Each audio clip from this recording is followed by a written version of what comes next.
Hello, hello. Just like that, Poet. I'm good. We're just live, just like that. You don't even warm me up. You don't give me coffee. You don't give me tea. I'm sweet. Why ndenza so? Why ndenza so? Excuse, man. How are you? I'm good, my brother. And yourself? Yeah, no, I'm good, thanks, man. It's just a crazy day, but What day isn't? What day isn't in entrepreneurship? Huh? day, yeah. Sorry, man. I'm alone in this thing, eh? No, that's all right. How are you, though? I'm okay, dude. I'm okay. Like we're currently now at a aquaponics farm out here in Midrand. Okay. So just an hour ago, I was at a manufacturing lighting studio. Yeah. It's a South African company that's basically making lights for all different kinds of climatic places or Okay. horticulture, from your BMW showroom, etc., etc. So it was really Wow. interesting. It's actually one of our partners in our company. Oh, that's cool, man. That's cool. Mm, mm, So mm. you seem to be quite on the road, like unlike some of us who are just sitting in one spot. Yeah, No, you stand up. I, Yeah. no, I do a lot of sitting. Hey, so I mean, like, there's certain days that we decide when we're gonna go out. It's like Mm. tomorrow, I've got like 5, 6 meetings in Pretoria and in Hanops, all over the place. So it's just basically growing the ecosystem because we can't really do that just from our laptops. We have to go Yeah, out there, definitely. shake hands, meet people. Get to look at the whites of their eyes. Yeah. No, that's true. That's true, man. Anyway, thanks. I really appreciate you making yourself available. I think when you reached out the first time, that is, before we met and I came to the campus. Yeah. I think as soon as you told me what's the subject matter, I was like, yo, this is exciting. It's something Yeah. that we've got as a BrownSense, but because of resources, capacity, and all that, Yeah. we just never got to doing it. But partnering and working with someone that is an expert has always been, a critical thing. But before singing in the meat of the matter, can Yeah. you please, Yeah. tell us who's Mr. Sure. Siboto and where you hail from? Yeah. And yeah. Cool, man. So igama lam nguLinda Mziwewonga Siboto. And I know this Siboto thing is a big thing up at Jozi. That's a KZN. But Nandili Shrubi slash Yeah, Xhosa, because my mother's Xhosa. So Usmoto doesn't mean the same thing that it does mean in isiZulu. So I yeah, understand that. So I'm very proud of my surname and Usmoto. It's not my nickname. A lot of people think it's my nickname. yeah. But yeah, so that's my name. Yeah, I'm 40. What am I now? 41 years old. Father of two. husband to Wow. one currently. Yeah. And yeah, and I'm based here now in Johannesburg. Yeah. Originally, the beginning of the year, we were still in Cape Town. I've been most of my life in Cape Town. So I've got lots of things to share about Cape Town. But you, hi, Joe, up at Josie. Hi, guys. It's rock and roll here, hey? Yeah. Oh, hi. Traumatizing. How do you find Ah, the switch? How do you find the switch? So, what? Cape Town to Joburg. It's two different countries, eh? I don't want to lie. It's two different countries.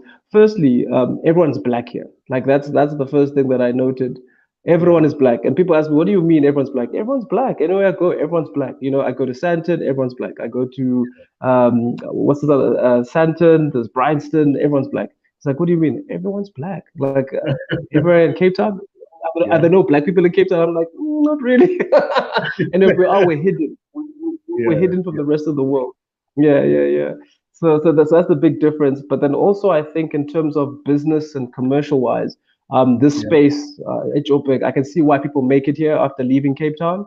Yeah. I think because culturally, Cape Town is very much a niche on its own. Everyone's very cliquey. Even other people in the same cultural groups also complain about that. But Yeah. here, it's like Dilishubi. I mean, you and me are like, I mean, for the last the last couple of weeks, you mean like brothers now, just out of a Sunday. But we just met like recently, and we're working towards building things. And I think that's what's missing in Cape Town is that social cohesion, but then on top of that, with the commercial aspect. Because why siyadibana, why siyahlangana is because we Yeah. want to build something bigger than ourselves. Yeah. And unfortunately, in Cape Town, having spent like most of my life that side, I could never find that tribe. There would be one or two people I would find, but most of the time it would be very hard to develop substantial things. Yeah. Yeah, so that's what I Mm. find is the biggest difference. Yeah, yeah. Yeah. It's Africa here. It feels like Africa. Wow.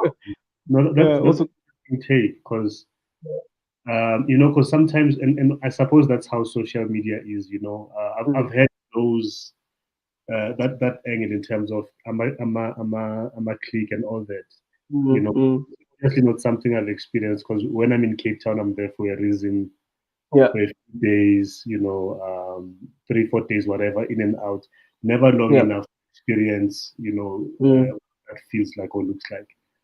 No, Um, 100%. whereas you look at the social media scene, especially when Mm, they talk about entrepreneurship and all that, it mm. looks like, oh, wow, all these cool kids, buying a startup and so. They're Yeah. also they all look wholesome and stuff. Yeah, well, Mm, mm, mm. but the experience, and you are confirming something that I've heard a number of times, but you've Yeah. also, I think you've taken a step further, in terms Mm. of giving a pretty good idea in terms of what that feels like. Yeah, Um, it's hard to infiltrate, if it's like I mean like I've been here now, what is it now? We're in October, so it's like 10 months I've been here in Joburg. And the conversations, like just the inner circles that I've been allowed to enter, because people here don't see themselves as, I guess, in the sense that, okay, look, I need to do business and I have to speak to mm, Ulinda, Maniteta and Ulinda, whether I am Sol Kersner or whoever. yeah, I've met quite a few wealthy people I've had conversations with. And I know in Cape Town, I mean, they keep themselves to a certain space, whether it's in, Camps Bay or Somerset West, whatever. And it's very mm, hard to actually enter those circles unless you have someone bringing you in.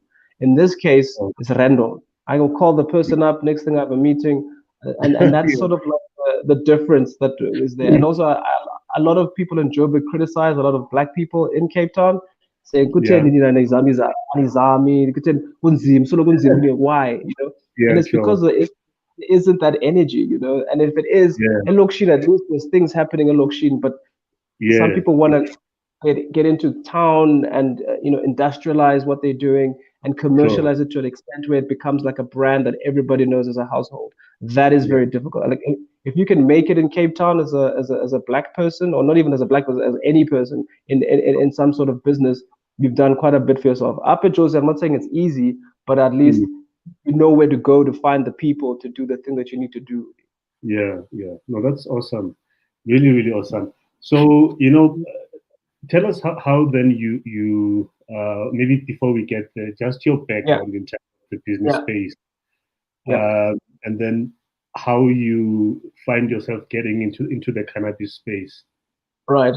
Okay. Okay. I'm glad this is a podcast, not a radio interview, because those things are quick. Those 5 minutes. So essentially, I first started, I guess, with my journey in entrepreneurship when I was about 12 years old. So my cousin, bekehlala elokishini eKhayelitsha yena, Mzianda, if you're watching, what's up, brother? Holla, holla. um, and, Yeah. and essentially where I started my entrepreneurship flair was just to step back. I grew up in Scotland, Edinburgh, with my family because most of the people ask me like, were you in exile? I'm like, I would love to have owned that, but no, my father went to study when he was studying to be a doctor. Sure. And so we ended up living there from Mthatha in the Eastern Cape. And we came back here to South Africa, and my father wanted to work in Cape Town at the Grooteskier Hospital. So what happened was is that I had lost a lot of my Xhosa whilst I was there. So then my cousin bekehlala eKhayelitsha and bekethetha isiXhosa pha, and I thought, okay, let me go and hang out with my cousins because we were living in the suburbs. Not any. Actually, we were the first black people to move in to the suburb that we lived in for the next 30 years. So we were the first black people there. And actually back then, sorry, I'm gonna just little digress, something to scare people. The person that sold the house to my father had to get permission from two of his neighbors if a black person can purchase a house. This was back in 1992. So it was before dispensation and all of that. So that's something no one believes me when I tell them. But yeah, we couldn't just move in. So then I started hanging out in Khayelitsha to build up my Xhosa again because I really felt ostracized from my community because I couldn't speak as Xhosa. And so what I saw was people were taking photos and charging 5 Rand for a photo. And I thought, okay, let me do this. So I started doing that. And then every weekend I would come to Elokishini from Friday to Sunday, hang out with my cousin. And then I would take photos of people for like 3 Rand instead of 5 Rand. And that started getting me pocket money. And then, oh, sorry, I'm on my phone. I just might have lost me for 2 seconds. And then after a while, I saw people with doing video shoots for church gatherings and so on. And then I had a video camera at home. I brought it to Elokishini, started doing imibuto, stockfells, and from Friday, Saturday, Sunday, Abu Mama are there, and then I was there with my cousin. We were like 12, 13 years old at the time, so we were like these youngsters with this big camera running around Elokishini. But back then it wasn't as dangerous as it is now, because now it's quite dangerous. It's not something I would allow my child to go do. Let me say that. But my folks let me do that. And then that progressed into sort of a passion for film and doing documentaries. So after finishing Iskela, I was like, I want to be the first black DOP in South Africa because there weren't any back then. And then he's like, what, you want to shoot weddings all your life? And I'm like, no. I mean, it's this wedding thing is a starting thing. But then after that, I'll get into films and features and documentaries. What do that? No, go and study business. Don't do this after, but business is a fundamental. And then business came, and then I just had a bigger vision of starting my own online TV station. Because this is, I guess, what education does. It makes you expand your mind and want to do more things. And then, long story short, I worked in a few companies, and then eventually I just started doing my own thing. So I joined Indira, Tengiwe, L'Oreal, Nokia, Basha, Nongwato, and we started a company called YPM, which is Youngpreneur Media. So that was a production company focusing on telling stories of young entrepreneurs. So I was one of the directors and shareholders, and my background was basically focusing on the editing and the filming because we didn't have a massive team to do that. And eventually we got into SABC, DSTV. A lot of our content is still on YouTube now, telling stories of the Get Smarters, the Yokos. This is before they were big, before they're billionaires. Now they were still like starting out. So we've got all those stories that were there. And then eventually I had to go to South Korea to get married because Labola, had to get foreign currency. No, I like.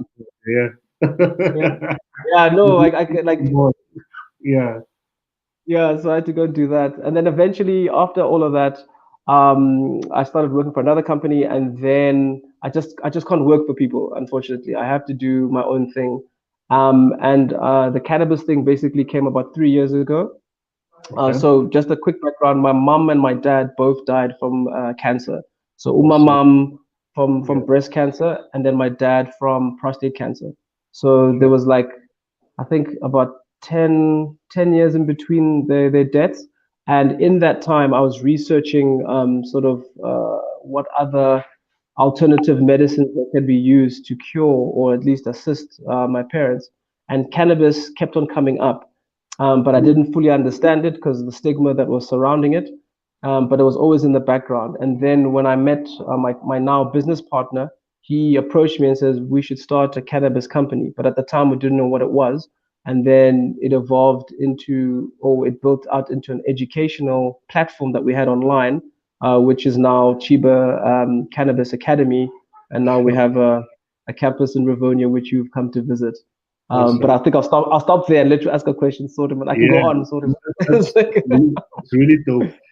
I think let me just take you back to the I think you said YPM. Is that back when Yeah. you reached out? Because remember Yes. we've had a meeting before when Yes. BrownSense had a market Cape Town. That's correct. That's You guys correct. you did some shoots there. Yeah. Uh, Yeah, we did. Hmm. which one day I hope I will share. You know, we I think I did send you the link Yes, where you did for yeah, BrownSense TV. Yeah. Mm. yeah. Okay, so this is you know I know that I'm probably not the first person to say this, but this needs to be documented, not just as a podcast or video or whatever, but some book somewhere needs to exist. Mhm. Treasure, ne? Ukuthi ubani oyibhalayo, I'm not going to say ukuthi ubani.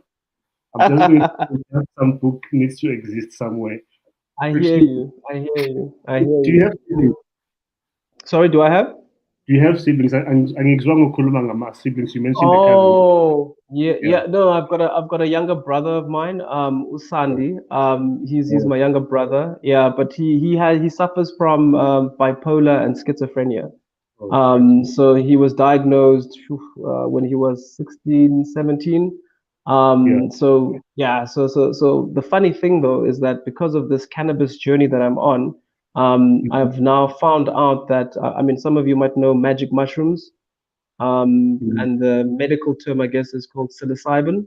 And those magic mushrooms now are what currently are being used to treat Yeah. people with post-traumatic stress disorder, with people with a severe depression, and people who have schizophrenia and bipolar. They're actually Wow. doing trials now. So in some ways, looking for, I guess, a cure for my mom, because literally the day that my mom died, or a week before my mother passed away from her cancer, I Mm. had found a person who was selling a THC oil. Obviously, we all know it's illicit, but he said he could supply that with me. It was like 2 or 4 thousand rand. I can't remember, Mm. but nonetheless, I was like, look, if this could help my mom, it doesn't matter how much it costs. And Mm. then just a week after that, my mom passed away, and so I just realized that if cancer is something that's in my family, but Yeah. through my understanding of cancer, I've learned there's actually a lot of environmental elements that impact your chances of getting cancer. But I mean, we can talk about that later. But yeah, Yeah. I mean, wow. It's always fascinating. What there's always these experiences, painful, some yeah, of them good or whatever, in our lives that at some point, sorry, they will point to the path. For me, it's a mix of the path that we get to choose, but also the path that chooses us. 100%. Uh, that's my experience also in terms of the things I've experienced from childhood. That has led to me taking this path. Starting it BrownSense, something that didn't make sense why I was doing maybe something back then, but now it's a skill that I'm using. For the benefit here BrownSense. Yeah, well, Mhm. you don't need to tell everybody what you're in. Is that your editor in the background? Also, the announcement. Okay, so All right. And also, we must commend you, Damzu, for the work that you've done on BrownSense. I mean, I joined BrownSense when you guys had like 10,000 subscribers, back then. And then seeing where you guys have blown up to this much. And it's a needed thing. I mean, it's something that's so needed, especially for entrepreneurs within South Africa. Like without that support base and platform, I mean, it's very difficult to get an inroad into to any industry, in fact. Yeah. That's true, which is also why I'm really fascinated about this collaboration that we have in the cannabis space, because I think you've heard me tell the story a few times already, Uti. The cookie. The cookie story, without any understanding or whatever. Because I had heard about edibles before, but the type ones. And they didn't do anything to me. Like I would take one, and like not feeling anything. Let me go for another one. One. Nothing happened. And then I was like, okay, maybe I'm resistant somehow. Then I had proper store. Yeah, no. So that basically goes to the education. The thing is, I guess we're jumping around, but I guess the thing is around.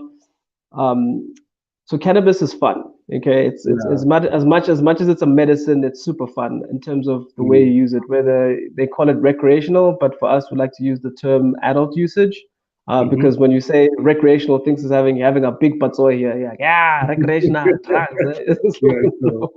It's something that's natural, and it's something that's herbal, and it's something that really helps to cause a little bit of cohesion between people. I mean, I think it's. I mean, I'm not judging anyone that does alcohol, but it's a million times better, and also it's healthier, for your immune system and everything else. And it's just, we need to educate people about dosing. For example, even the people that manufacture don't really have a proper understanding of this, because of its illicit nature or free market nature, as other people say. And so if he had at least informed you when he, gave you the cookies or whatever, it's like, listen, this takes 1 hour, before it makes a change. And this is at 20 milligrams, which is for an advanced user, depending on, the dosage that you took. Because the same way that alcohol has, I hate doing this comparison, but alcohol has an alcohol content or percentage. So, if I'm going to drink this bottle of vodka straight, something bad is going to happen to me, whether you know it or not, because of the labeling that's there. Unfortunately, a lot of these infused products don't have labeling and instructions, and people just like, oh, it's a biscuit, and they eat it, and meanwhile it's like 100 milligrams. Look, you won't die from it. You'll never die from cannabis, touch wood, because depending on, it's what you do afterwards, that's the thing. But the actual, no one has ever died in the history of mankind from cannabis. Like, you can't really overdose from it because of the receptors, but I won't get too technical on that. But you should be cautious and moderate in terms of what you consume, and also know who's the person that's doing that. And that's why also it's important to get educated about these things, especially if you're going to make them part and parcel of your life. Yeah, that's really powerful. So and on the education side, because I'm a consumer, I went and I bought something from someone. As you said, they were supposed to say my information. If they don't tell me who, and there was none of that in terms of the labeling. So the role that Cheeba is playing, maybe take us through that in terms of filling that gap in terms of empowering people with that knowledge and that education. No, for sure. So essentially, Cheeba. Our holding company is Cheeba Africa, and then the academy side is Cheeba Cannabis Academy. And essentially, how we started off was we still have online courses for people who want to access credible, ethical, medical, or even medical training. We basically have a platform for that because of the illicit nature of and the stigma around cannabis. People haven't really gone to the extent of creating formalized education around it. I mean, there's a lot of YouTube videos that you can watch about growing, people who want to learn how to grow. And I think, just to sort of step back in 2018, there was a Concord ruling that occurred, and a lot of people don't understand this ruling, but I'll explain for our viewers to sort of understand. So in 2018, it was decreed by the Constitutional Court that anyone, any adult South African, can grow and consume cannabis for their own personal consumption at home. So in your private space, you can sit there and you can basically grow cannabis, but for your own personal use. Yeah. So then the government was given, I think, 2 years to respond, or 18 months to respond to this, because now they have to make that a law now, because that's what governments are supposed to do. And they're about 4 years late now, because now it's 22 now, and we still haven't been given a proper sort of like alignment of what the legislation is.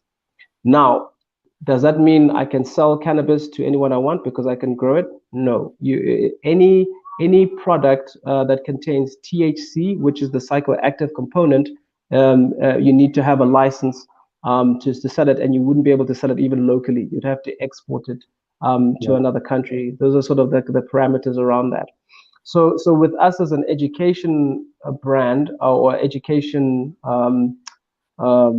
campus, is that we, number one, want to empower people who want to grow at home. So if you're a home grower and you want to learn about growing through a systematic system, through our platform, yes, you can do that. Yes, you can go to YouTube and pick up stuff, but ultimately you're having a stacked learning experience and a journey so that you understand why and what, and also the fundamentals around that.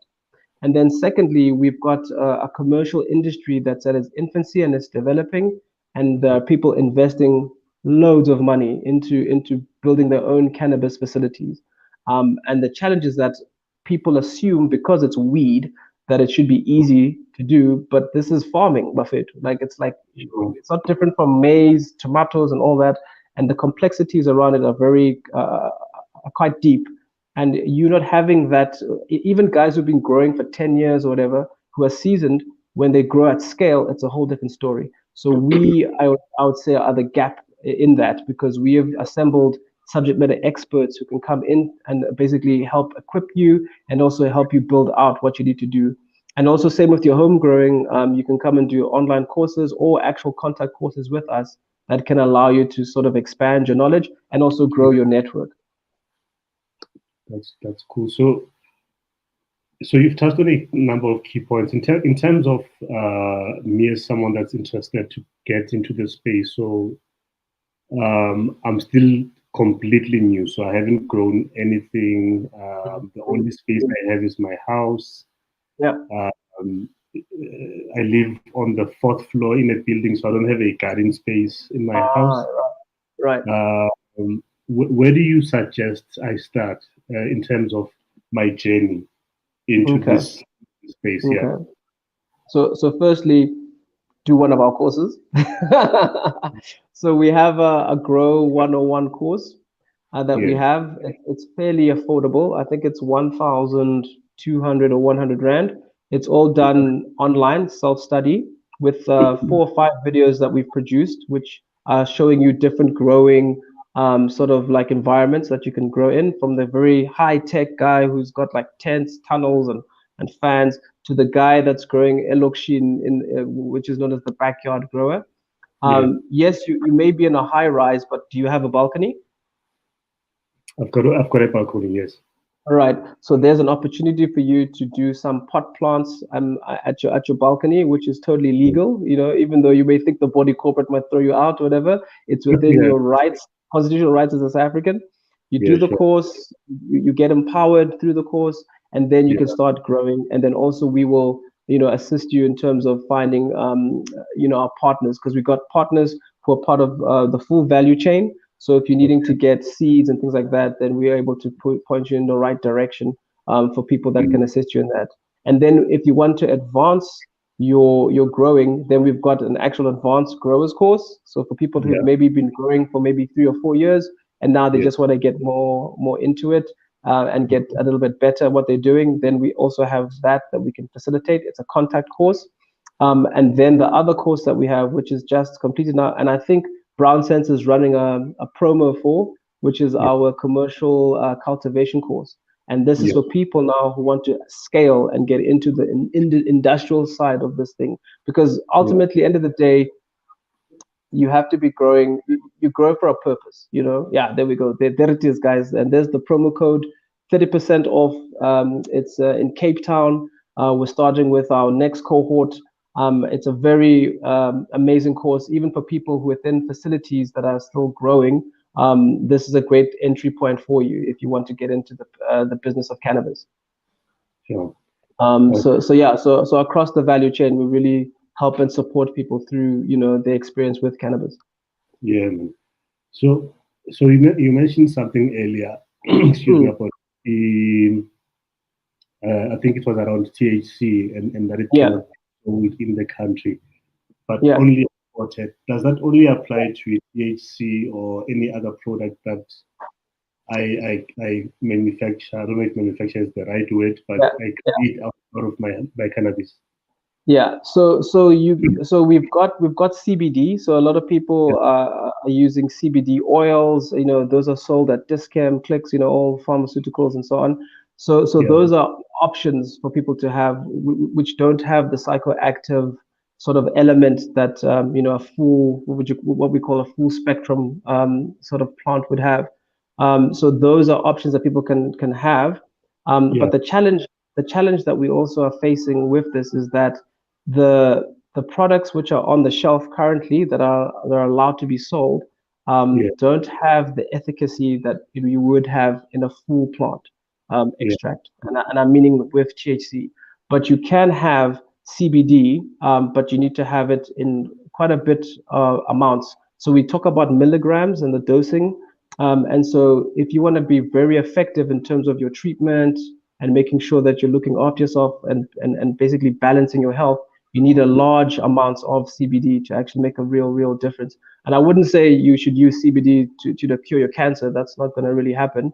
But if you are having sort of like you know, certain elements that you want to correct, then having a large amount of, and then the other challenge is that the people who are behind the desk at these pharmaceutical companies or at these distributors don't necessarily have the knowledge to share with you as to how you must take the product. And the product is really expensive. It's like, you know, a tincture of that, you know, it's like, I'm sure your viewers would know, 400 to 600 rand for a bottle, and you don't know if it actually does anything to you. Wow. Sure. Look, to me, it sounds like there's a lot of information and compliance requirements and all that in terms of, you know, from the inception, what you call stage, and all that. So if this is something I want to get into as a business, right? So, and like I say, you know, it sounds like there's a lot of levels or layers. You know, that I would need to comply with. I think you mentioned I would need to have a permit, you know, of some sort, and all of that, which tells me that there's a criteria that one would have to tick.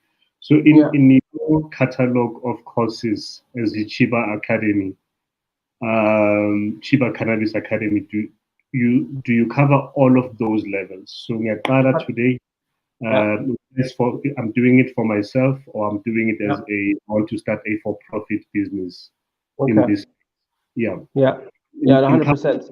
Yes, not just the actual physical part of it, but also in terms of what compliance or requirements, you know, would I need to meet. No, 100%. So I think one thing important to mention is that besides all our online courses that we also have a contact course at our Rivonian campus, which is a 12-week course, and that takes you right through the full value chain, you know, the full value chain of the cannabis industry. So you're going to learn how to grow, of course, that's part of the thing. We've also have an indoor grow facility and outdoor with our farm partner that we have in Lanseria. So you'll learn all the different areas or ways of growing and why you should grow and how you should grow, especially organically, because we really believe in organic growing. And then you'll learn about the medicinal side of things in terms of cannabis and what it does to your body and how it reacts. And then there's the business element of it. And that we take you through almost like Dragon's Den, but we call it CannaDen. And so the students basically have to present business cases and concepts that they've put together, but obviously they operate within a certain criteria, you know, that we give them, and projects, etc. And then we learn about permaculture, you know, because we believe in wellness, because we believe that cannabis is like a gateway to wellness, sustainability, and so on. So those are the things that we sort of incorporate in our courses, in our course. And so also there's also excursions that we have. And excursions, you go to SAPRA certified farms. These are licensed farms and facilities. And the interesting thing about after you've completed your 12-week course is that you'll do a 4 weeks internship, whether you'll work in that actual farm itself, or you work at a dispensary, or you work at a cannabis club, so that you'll get a full sort of like insights and an in-depth understanding of what this industry is and what exactly you could possibly see yourself doing after you've completed the course. So yes, to answer your question, you will be able to start looking at ways you can commercialize. Yeah, yeah. And this may be a silly question, but what is, or is there a difference between cannabis and hemp? And what is that? Yes, I like this, yeah. Yeah. Sometimes I throw those terms like I'm talking about one thing. I'll use them interchangeably as if it's the same. Sure. No shame. Yeah. You're not alone. You're not alone. So this hemp thing and cannabis thing, it's so there is no real difference. If I say it's an arbitrary thing that's done by humans, it's one plant. So, but the one thing that we define hemp as, we call it industrial cannabis or hemp. So it's not necessarily something that you could, So not to get too technical, but the THC content of a hemp plant has to be under 0.2% within South Africa. So that's the sort of criteria that we've put onto it. So meaning that if you try to smoke hemp or try to use it to get high, you can't, right? And it has industrial uses or purposes. So you can make clothing out of it. You can make BMW uses it to make dashboards. They current dashboards out of it, and Tesla also. So it has industrial applications, but it also can be used for medicine. So that's another thing that's a bit of a tricky thing to explain. But there's CBD oil that can be extracted from hemp, and that's what people can use for that. And then with high THC cannabis, which people are using, that has a psychoactive element to it. So your THC level is way higher than what it would be if it was industrial hemp. So that's if that makes sense to you. So it's hemp, low THC, medicinal cannabis, high THC, and then the applications of them being of industrial commercial sense. Okay, no, that makes sense. That makes sense. In terms of the size of the opportunity, and I think the more I'm hearing, listening to you talk, my mind is going, all sorts of directions in terms of the potential, benefit. Where are we? I think I'll ask it it's a two-pronged question. Yeah. In terms of the size of the opportunity, let's say maybe within the continent, right? Yeah. What are we looking at, and where is South Africa in terms of that? Right. Yeah, I don't know if that makes sense to you. No, 100%.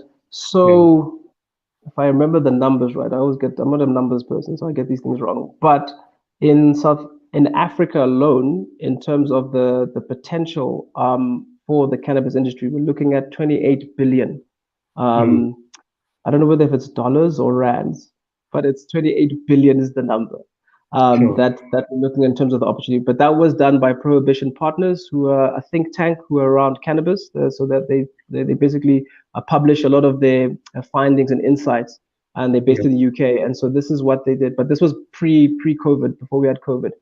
And then if you look at it from an international point of view, for example, like in the Americas, if we use them as sort of like a measuring stick to see where the industry can go, they're hitting the numbers in the billions, in terms of their taxation, and then also the product development, and also the employment opportunities that are there.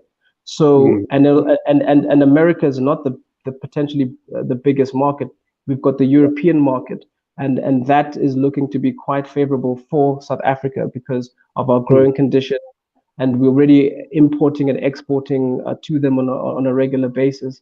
And so the opportunity for it is quite sizable. That's why I guess a lot of people are entering the industry itself. But the challenges that we have in the industry is around legislation, and then also industrialization, and then also knowledge. I mean, if I can just point out, is that a lot of the cannabis that has been developed in South Africa in terms of its genetics comes from Abu Mama Basempondweni, Basa Eastern Cape, Lisigisigi. That's where the richness of our heritage in cannabis comes from. And unfortunately, due to, I guess, commercialization and capitalism, they've been sort of left out in the cold, even though they're the people that have put us as Africa or South Africa in the forefront in the minds of the internationals in terms of the quality of cannabis that's coming out there. So they've been left behind. So when you guys were like Abu Sleiman, buying the Sukapa and Punduland, and if it was good, you knew it came from there, and that's what they say overseas. I mean, if we can just diverge a little bit, there's a genetic, a very famous one that's in California. It's called Girl Scout cookies.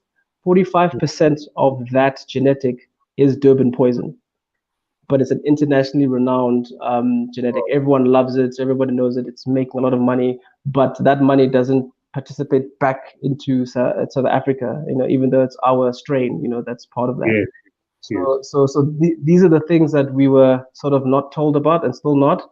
And that's what the South African populace needs to understand, is that just like maize, just like wheat, wine, grapes, cannabis has the potential to be that commodity that we can export to the rest of the world to enrich our country and industrialize and alleviate poverty and improve health. I mean, the one thing about hemp, industrial cannabis, is that we can create hemp bricks, like I showed you at the campus. You can make hemp bricks. Immediately you can alleviate the growing housing shortage that we have in our country, just by utilizing this. And it's sustainable and environmentally friendly.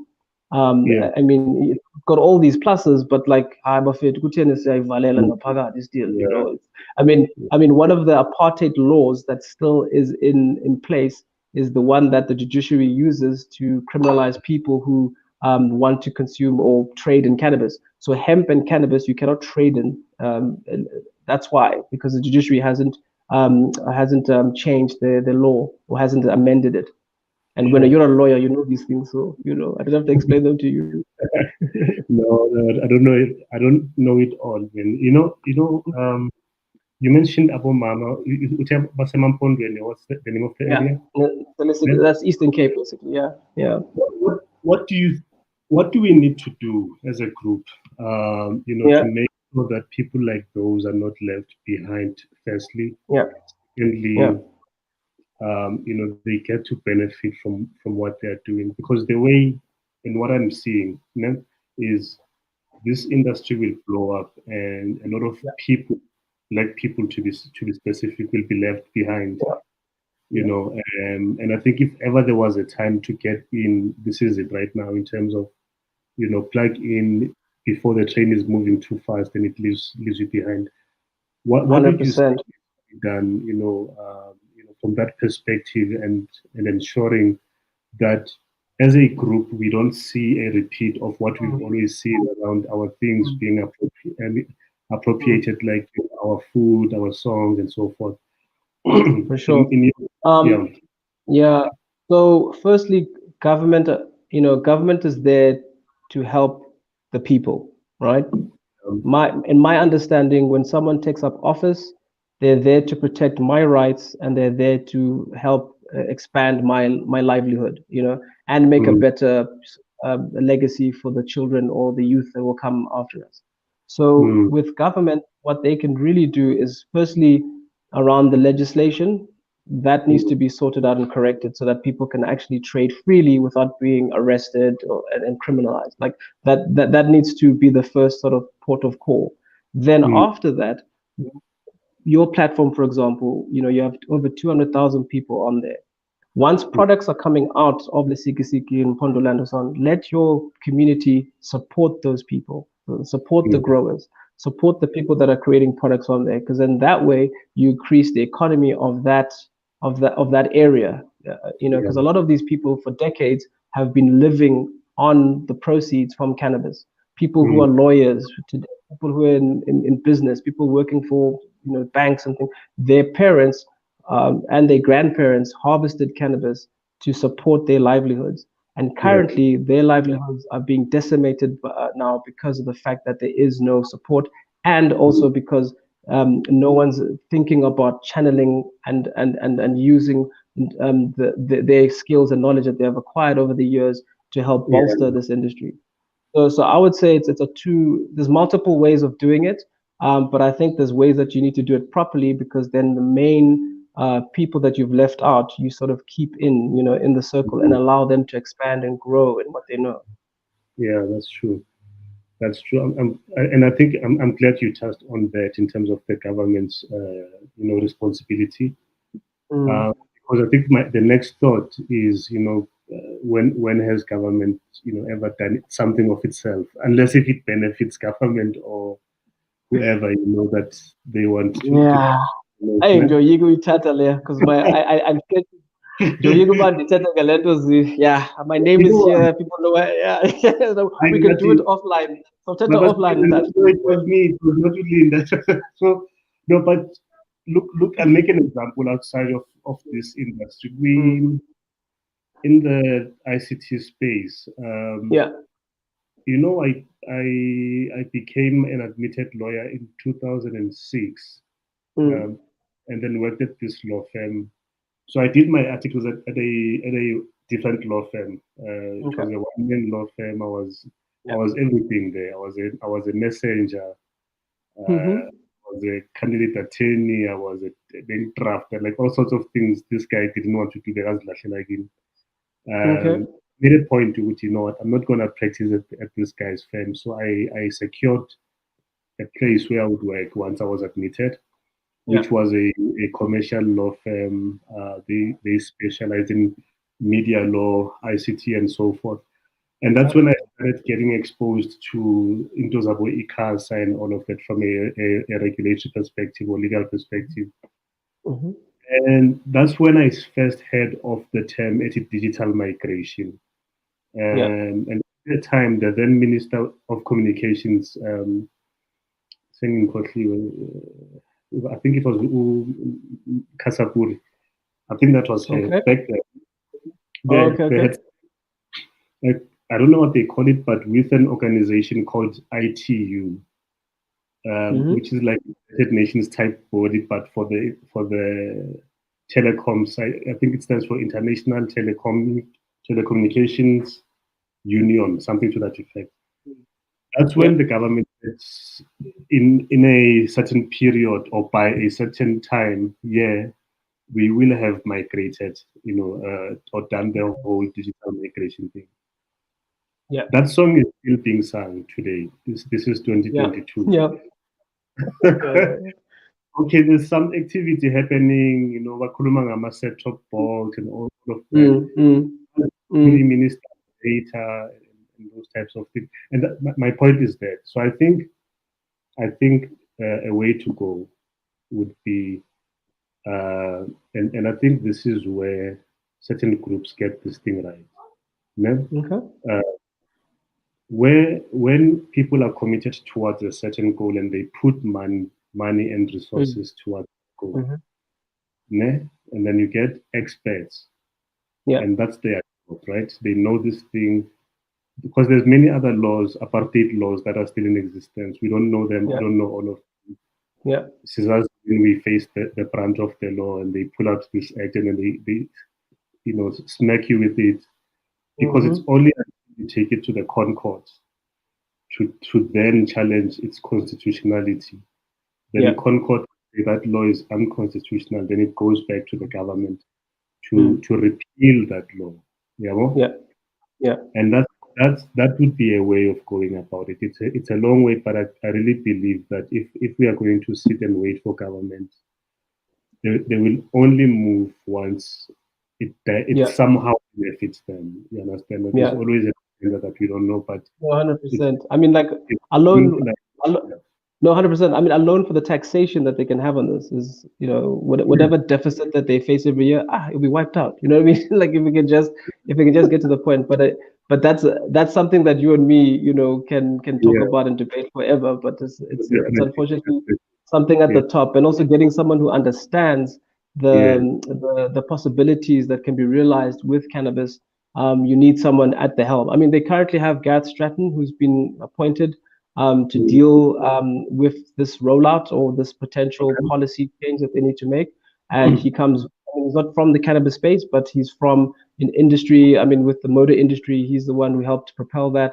So Okay. we're very hopeful as a cannabis community that eventually we're going to get to a point where it's very clear as to the commercialize and the industrialization of this industry, and then we as a populace, how do we now interact with the plant and the Yeah. guidelines that are going to be put in place. So we are very excited about it, but again, things take time before, but unfortunately we don't have that luxury of time because all other countries are coming online. I mean, even the African continent, we've got Lesotho, who are the first guys to sort of have commercial licenses and exporting of cannabis. We've got Uganda that's happening. We've got Ghana with their hemp industry that's sort of on the development side of things. So we've got African countries who have seen the opportunity and now are trying to create a streamline that where they know they can beneficiate their communities. But again, they have their own challenges and struggles that they're having. But it will get to a critical mass because the Yeah. community and the people on the ground are wanting this thing and they're needing and they know this thing. It's been here for too long for us not to know. Yeah. So yeah, it's all about that. Hey, yeah, man. Uningi umsebenzi. Yeah, we need, Uningi, but no, we're here for no, it. Yeah. Suzanne. And I think also with our collaboration, Cheeba Africa, with BrownSense, we're going to help to start mobilizing the communities towards understanding how they can get involved, what are the ways, and then who are the people in the network that matter that can help bolster what we're trying to do here. So I don't know if you want to let them know about sort of like our collaboration and then also in terms of our events that we're going to be hosting. Yeah, definitely, and I think it's also a good way to wrap it up. For sure. That we Part one to be continued. Yeah, for sure, for sure. I think some of the members have seen my posts that I put out. I think we've sent newsletters. Yeah. So basically, we've partnered with the Cheeba Cannabis Academy, with regards to the work that Cheeba does, from the training aspect. But I think from this conversation alone, you can see the size of the opportunity. You can't really contain it, or it's big. It's too big to be, put into one thing and say this is where it fits and say parallel. Because there's also lots of room for, for policy influence, lobbying the powers that be, doing, some kind of research work, where the information needs to be out there and to be known, but also digestible. Because I think one of the things that I've seen, to be a potential deterrent to some people is if something seems complicated, uh, people just don't want to get into that, and that's also how some of us are kept out. Spike Lee some years ago, I think he did a documentary called either a documentary or it was an article, I don't remember, but it was called demystifying the film industry, something to that effect. But the whole intention was about this thing has been made to seem unattainable or too complex, to keep certain people out of it, but you can do it, and you've actually been doing it, growing up, you've known a lot of kids that were great storytellers, great comedians, in a punchline, no one taught him and those types of things, but back to this in terms of the work that we can do. And I sent you a WhatsApp last night, Uguchi. Do you see a space also where we can take this and make it reach the younger generation? Our kids, I'm thinking my 6-year-old, 5-year-old, in terms of the information that can, in a way that they can understand, and I think that's basically it. So in terms of my events, by way of announcement, we will be posting about my events that we'll be having, starting the first live being on the 6th of November. Yeah, that's right. I got the date wrong the other day. I'm confused on the cherries. Yeah, that's correct. 6th of November, basically the first Sunday in November. That's the day. At the academy or at the campus. This is not going to be a virtual session.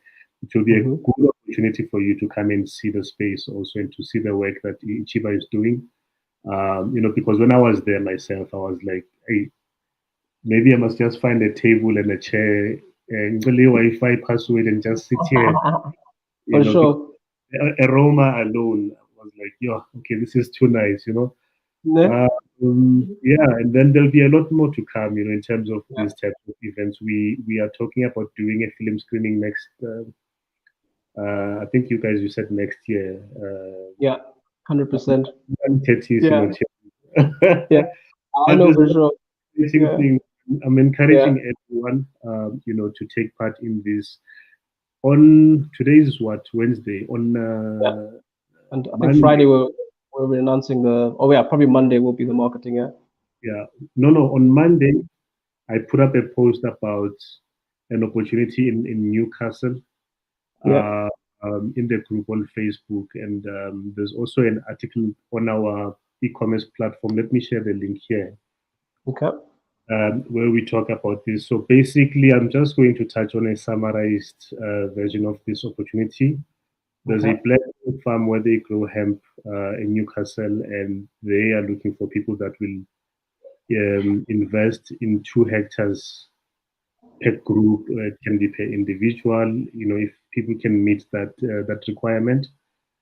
And this would be a good way if you've been thinking about getting into the space, the hemp industry. So the article or the post is entitled "Black Industrialization of Hemp Industry." Oh, my email, my email subject. No, I'm not gonna steal credit. Fine, I give it to you. So the link is scrolling soon across the screen, and then I'm gonna edit as a comment as well, so that people can click on this as well. But otherwise, my recommendation is that do look out for these types of announcements. They are easy to miss, because it's not something as, hey guys, there's a market. This is like kind of low key, but the opportunity is huge and life changing. That's all from my side. To be honest, I think my encouragement to you guys is keep your eyes on the ground. We do have a link in the group, which let me edit here as well. So what we do in the group, because Facebook and its algorithm, some people don't see everything that we put out, man. Which is why you'll find that we keep on putting stuff, like some of it almost every day, different times. Then maybe someone will be like, "Hey, these people they're spamming us or whatever." Where is this link now? Here. So basically, this is a Google form link that we use to encourage people to complete. It's basically a list where you can add your details. From now and then, we send them a newsletter or an email, where we announce certain things. So this is a guaranteed way. Now I can't see it, but it's also because I'm talking while I'm looking for it at the same time. But basically, it's just to encourage you to sign up and say, look, you might miss it in the group, but please make sure that you sign up so that it's in your inbox. Okay, I don't see it. I will post it anyway after the stream. Then you guys will see the comment section. Then in that way, there's a guaranteed way that you will get the information or any key announcements that we make. So that's all from me. Thank you, Mr. Siboto. Awesome. No, thank you. That I appreciate. Remind me your middle name again. Mziwo Wonga. Yeah, that's correct. Mziwe Wong. Yeah. What does it mean? Our pride. Our pride. Powerful. Yeah, it's an old school name. Old school name. Yeah. no one has his name except for me. Yabona nami I need to learn isiXhosa because mina Xhosa was Soweto, so you are with, so I'll pick you. Got it grand, imocha. He blind. Yeah. Sure. No, Ciao, thanks. Dad. Ne? Cool, man. Sharp. Cool, man. See you soon. Sharp, Okay. sharp. Bye. All right. Thanks everyone for joining us on a Thursday afternoon. As I have promised, I will share the link. I normally let the stream to run for about 2-3 minutes after we've done the interview. I will see you tomorrow, 7 p.m. With Derek U. Ndim. I'm gonna ask him about that surname because it sounds closer, but it's not closer. Anyway, guys, enjoy your day, and thank you for joining us. Bye.